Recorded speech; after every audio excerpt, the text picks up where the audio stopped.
pemahaman makrifat. Yang dikatakan syariat itu hakikatnya batang tubuh ini. Ini syariat. Ya.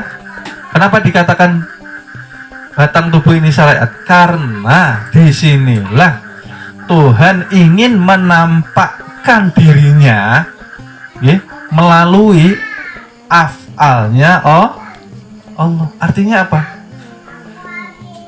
Yang bisa melihat sholat itu karena bergeraknya jasma ya, batang tuh ya, batang tubuh ini yang menggerakkan siapa? Yang menggerakkan ialah yang dikatakan hayat.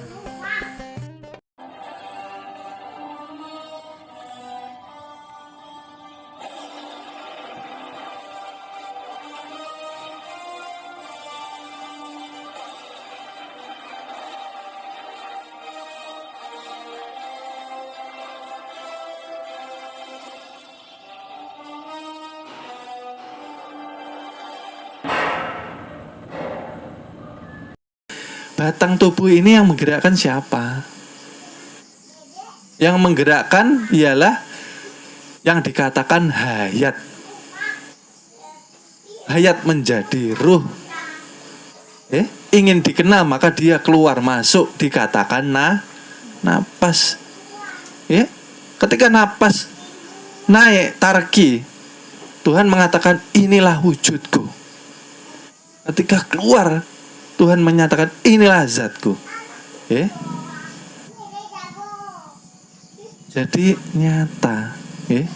Ketika keluar masuk itulah akhirnya badan batang tubuh bisa bisa bisa berzikir. Tuhan ingin menampakkan melalui Allah menggerakkan dikatakan af'alnya, gerak af'al ya, karena ada hayat yang dikatakan ruh yang keluar masuk menjadi napas mesra ke batang tubuh akhirnya bisa inilah yang dikatakan oleh sebab itu seumur hidup ketika masih hidup kita tidak bisa terlepas hakikatnya dengan syariat ya, seperti itu. Dan ketika ibadah yang diharapkan murid-murid harus menyertai ibadahnya dengan makrifat ya, harus memahami bahwa siapa yang mempunyai kuasa gerak, siapa yang kuasa menjohirkan ayat-ayat suci Al-Quran di dalam sholat itu sendiri. Siapa? Kita kah? Lain. Kita bisa hafal Al-Quran yang kita baca ketika kita sholat itu dikatakan kita tahu, mengingat, berilmu. Dan yang mempunyai hakikat ilmu itu siapa? Itu haknya Allah. Ilmu itu tajalinya di otak ya, nyata di pikiran. Makanya kita bisa ingat ya kah? Lalu suara ya, orang sholat ini membaca Al-Quran. Siapa yang membaca? Yang membaca kalam Tuhan. Karena yang mempunyai kalam itu Tuhan, bukan kita. Ya. Coba ini suara ini ya, yang dari mic ke tip. Ini kalau dibongkar semua ada suaranya enggak? Kelihatan enggak? Enggak ada. Kalau dioperasi ini mulut enggak kelihatan juga suara? Ya. Tapi nyata. Itulah yang dikatakan kalam. Yang mempunyai kalam Tuhan. Itu sifat Tuhan, bukan kita. Yo. Yang mengucapkan lafaz-lafaz ayat suci Al-Quran Tuhan. Yang bergerak, berdiri, rukuk, sujud tadi siapa? Tuhan. Lalu di mana kita mengakui kita bisa beribadah? Oleh sebab itu, ketika sholat, hakikatnya kita melihat keesaan Tuhan.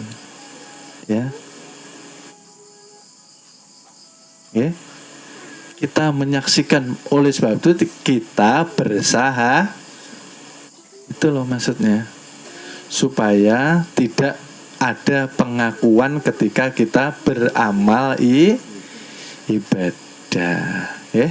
Udah paham ya? Ini diresapi. Coba ketika kita berbicara tanpa kalam Tuhan, tidak ada yang nama suara yang keluar dari mulut kita. Tidak ada, karena kita kan hakikatnya jisim, jisim atau mayat, ya kah? Lalu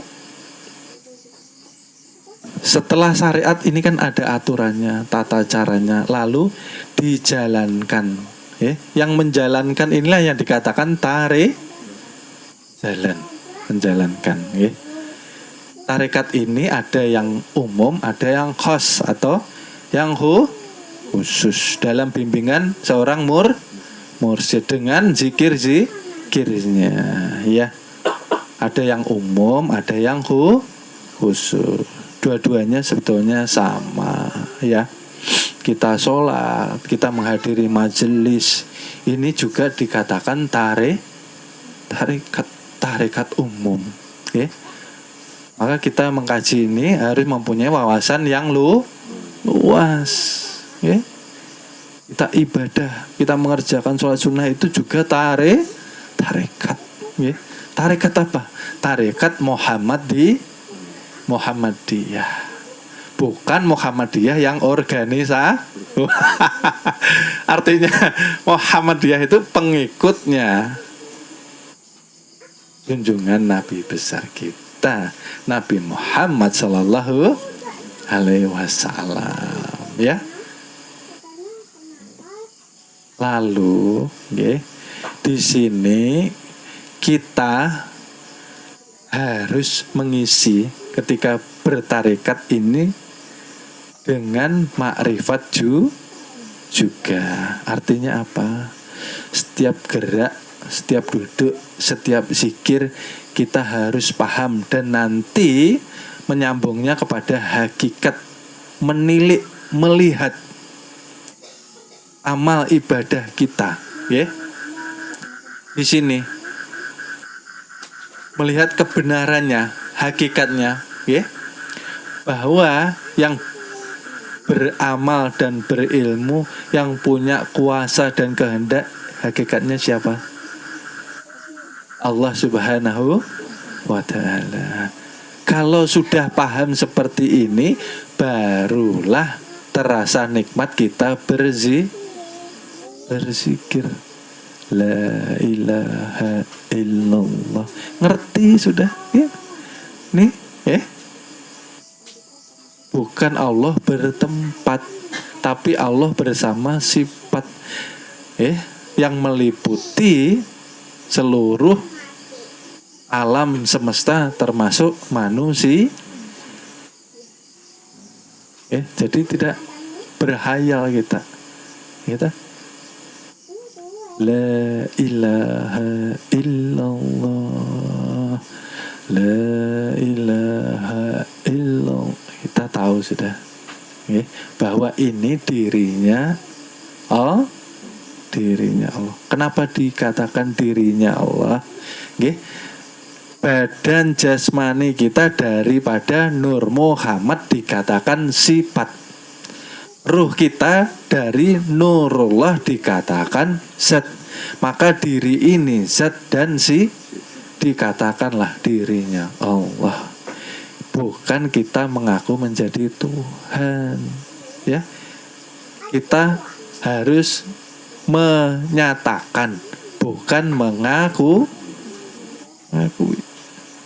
supaya benar syahadat kita, Karena apa? Syahadat itu ketika belum sah di sisinya Allah Subhanahu wa Ta'ala, maka sholat kita, puasa kita, zikir kita, sedekah kita, mungkin umroh atau haji kita tidak diterima oleh Allah Subhanahu. Ya kasihan. Kasihan. Kenapa? Yang didapat hanyalah lelah, capek, kerugian materi saja. Karena tidak mengetahui hakikatnya semua. Karena apa ya? Yang pertama tadi, karena adanya pengakuan. Itu yang jadi masalah. Karena itu dikatakan syirik yang terbesar. Karena kita di perguruan ini dilatih untuk meniadakan meniadakan ananiyah. Jangan sampai terlihat adanya diri kita. Karena la maujud bihaqi la maujud bihaqi illallah. Oleh sebab itu, dikatakan bahwa sering kita mengucapkan la haula wala quwata. Ini sudah paham belum maksudnya? Pada hakikatnya kita tidak mempunyai wujud, kita tidak mempunyai kuasa, kita pun juga tidak mempunyai kehendak. Artinya hidup di dunia jangan berlaku semena-mena. Hidup di dunia jangan merampas hak Tuhan. Itulah maksudnya. Kita diberi amanah 7 sifat, jangan engkau pakai semaumu.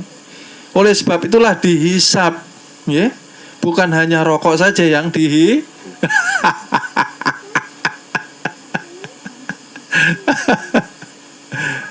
inilah amanah dari Tuhan, dari yang dikatakan dalam keadaan mulia, kita harus kembali kepada keadaan yang mulia dengan sifat-sifat Tuhan. Nah, kita di dunia dilahirkan menjadi lupa jati diri. Setelah lupa tidak mau mencari jati diri, tidak mau mencari jalan pulang. Taunya ialah kita ini berasal dari tanah. Nah, hancur lebur. Katanya orang Amun kan hancur lebur. Gitu. Dari tanah, gitu loh. Teruskan, sampaikan kepada yang khodim, dari tanah kembali kepada air, dari air kembali kepada angin, dari angin kembali kepada nar, dari nar kepada nur, nur Muhammad dari nur Allah. Nur Allah esa dengan Rabbul Izzati. Nah, qadim, itulah jalan menuju kepada keselamatan. Masuk kubur tidak dimakan cacing, masuk kubur tidak dililit ular. Kenapa dililit ular? Karena harta benda yang didapat selama hidup di dunia dipergunakan untuk menentang Tuhan. Mohon maaf, akan kami lanjut ke episode berikutnya. Terima kasih. Mudah-mudahan kita mendapatkan keberkahan dengan wasilah junjungan Nabi besar Nabi Muhammad Sallallahu Alaihi Wasallam. Mudah-mudahan kita dikumpulkan di surga bersama junjungan Nabi besar kita Nabi Muhammad Sallallahu Alaihi Wasallam. Amin amin ya robbal alamin.